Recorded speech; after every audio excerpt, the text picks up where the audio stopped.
What we need is a simpler, more efficient asylum system, and I continue to be convinced that what is proposed will provide a more complex, slower process.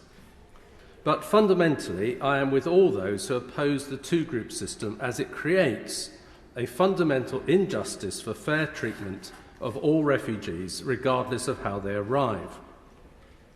Today, a letter signed by over 1,000 leaders from all the major faith communities of this country was delivered to the Prime Minister.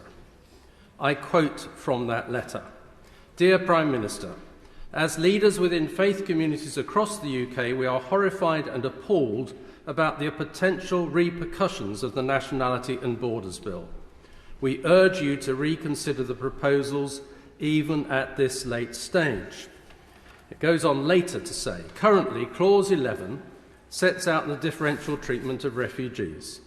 This separation of refugees into Group 1 or Group 2 undermines the long-standing and widely understood expectation that a person's asylum application is decided on the individual merits of their case and whether they would face serious threats to their life or freedom if they were not to be granted refugee status.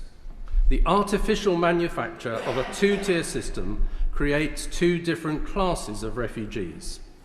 This would not be based on needs or merits, but would depend on the ability of a person to arrive in the UK via a regular route of travel.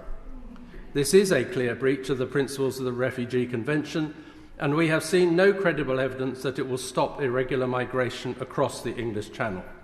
It is therefore policy made without a basis in evidence or morality.